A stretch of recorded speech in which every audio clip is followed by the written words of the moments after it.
Hi hello எல்லாருக்கும் வணக்கம். இன்றைக்கி நம்ம என்ன பார்க்க போகிறோன்னா, ரேஷன் கார்டு புதுசாக அப்ளை பண்ணியிருப்போம். ஒரு கடையில் போய் வீட்டு பக்கத்தில் இருக்க கடையில் போய் அப்ளை பண்ணியிருப்போம். அந்த அப்ளை பண்ணும்போது அவங்க நம்மளுக்கு ஒரு அக்னாலஜ்மெண்ட் ஸ்லிப்பு கொடுப்பாங்க. அந்த ஸ்லிப்பை வச்சு நம்ம வீட்லேயே எப்படி அது என்ன ஸ்டேட்டஸில் இருக்குதுன்னு பார்க்குறதுக்கு நான் இன்றைக்கி உங்களுக்கு சொல்ல போகிறேன். இதுக்கு நம்மளுக்கு பெருசாக எது வேணால் நம்ம கடைக்கு நடந்து போக வேணாம். ஃபோன்லேயே நம்ம வச்சுருக்க ஃபோன்லேயே ஆண்ட்ராய்டு ஃபோனில் கூகுளில் போயிட்டு டிஎன்பிடிஎஸ் அப்படின்னு சர்ச் பண்ணிங்கன்னா இந்த மாதிரி ஒரு வெப்பேஜ் ஓப்பன் ஆகும். இதில் ஃபஸ்ட்டு இருக்குது பார்த்தீங்களா, டிஎன்பிடிஎஸ். இதை கிளிக் பண்ணுங்கள். இது கிளிக் பண்ணிங்கன்னா இந்த மாதிரி பொது விநியோக திட்டம் இந்த மாதிரி வரும். அப்படியே ஸ்க்ரால் பண்ணுங்கள். ஸ்க்ரால் பண்ணிவிட்டு கொஞ்சம் பொறுமையாக ஸ்க்ரால் பண்ணுங்கள். மின்னணு அட்டை சேவைகள், புதிய மின்னணு அட்டை விண்ணப்பிக்க. இதுக்கு என்ன அர்த்தம்னா, நம்ம புதுசாக அப்ளை பண்ண போகிறோம். இப்போ தான் ஃபஸ்ட்டு நம்ம ரேஷன் கார்டு அப்ளை பண்ண போகிறோன்னா இதுக்குள்ளே போனோம். மின்னணு அட்டை விண்ணப்பத்தின் நிலை நம்ம ஆல்ரெடி வெளியே பண்ணிவிட்டு அவங்க ஸ்லிப்பு கொடுத்துருப்பாங்க பாருங்கள், அவங்களுக்கு தான் இது. இதை கிளிக் பண்ணி உள்ளே போங்க. இதை கிளிக் பண்ணி உள்ளே போனீங்கன்னா குறிப்பு எண் அப்படின்னு கொடுத்துருக்காங்க. ஆல்ரெடி நம்ம ஒருத்தவங்களது வாங்கியிருக்கோம், அவங்க பண்ணியிருக்காங்க. இங்கே பாருங்கள், இதில் நல்லா இப்படி இது பண்ணுங்கள். அவங்க கொடுத்துருக்க ரிசிப்ட் இந்த மாதிரி தான் இருக்கும். இல்லை அப்ளிகேஷன் நம்பர்னு இருக்குது பார்த்தீங்களா, 02240. அதை இங்கே டைப் பண்ணுங்கள்.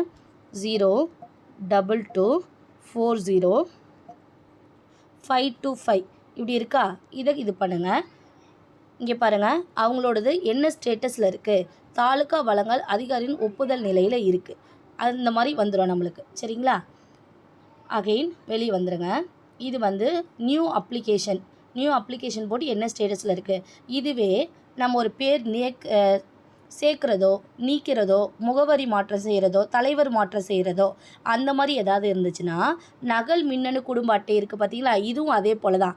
நகல் மின்னணு குடும்ப அட்டை விண்ணப்பிக்க தொலைஞ்சு போயிடுச்சுன்னா, சப்போஸ் நம்மளோட ரேஷன் கார்டு தொலைஞ்சு போயிடுச்சுன்னா அவங்க இதில் போய் விண்ணப்பிச்சுட்டு கடையில் போய் விண்ணப்பிச்சுட்டு அவங்க அதே போல் அப்ளிகேஷன் நம்பர் கொடுத்தாங்க, இதில் போய் நம்ம செக் பண்ணிக்கணும். இதை கிளிக் பண்ணி உள்ளே போய்ட்டு அவங்க அதில் இருக்க அப்ளிகேஷன் நம்பரை போட்டு செக் பண்ணிக்கணும். வெளியே வந்துடுங்க. அதே போல் மின்னணு அட்டை தொடர்பான சேவைகள், உறுப்பினரை சேர்க்க, முகவரி மாற்றம் செய்ய, குடும்ப தலைவர் மாற்றம் செய்ய, குடும்ப உறுப்பினர் நீக்க, அட்டை தொடர்பான சேவை நிலை அறிய. இந்த 4 இதுக்கும் இந்த 4 இதில் நம்ம ஏதாவது ஒன்று பண்ணியிருந்தனாலும் இந்த அட்டை தொடர்பான சேவை நிலை அறிய இதை கிளிக் பண்ணிவிட்டு உள்ளே போகணும். இப்போ நம்ம ஒருத்தவங்களோட பேரை ஆட் பண்ணியிருக்கோம். அவங்களோட அப்ளிகேஷன் நம்பர் இதுதான் 02240. அதை இங்கே போடுவோம். 02240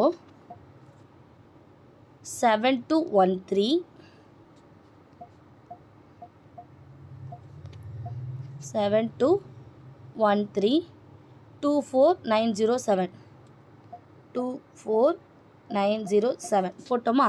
இப்போ பதிவு செய்யன்னு கொடுப்போம். அவங்களது ஆவண சரிபார்ப்பு நிலை நிராகரிக்கப்பட்டுவிட்டது. எதனால் நிராகரிக்கப்பட்டிருக்குன்னா, உங்கள் கோரிக்கை ஆவண சரிபார்ப்பின் போது நிராகரிக்கப்பட்டுவிட்டது. மேலும் விவரங்களுக்கு ஆவண சரிபார்ப்பு அதிகாரியை தொடர்பு கொள்ளவும். காரணம் இன்சஃபிஷியன்ட் டாக்குமெண்ட் என்ஸ் ரிஜெக்டட்.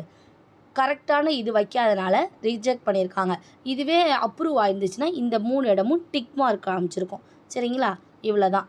இதை நம்ம இந்த வீடியோ உங்களுக்கு யூஸ்ஃபுல்லாக இருந்ததுன்னா நம்ம பேஜை கமெண்ட் பண்ணுங்கள், லைக் பண்ணுங்கள், ஷேர் பண்ணுங்கள். ப்ளீஸ் நம்ம இதை சப்ஸ்கிரைப் பண்ணுங்கள். Thank you very so much.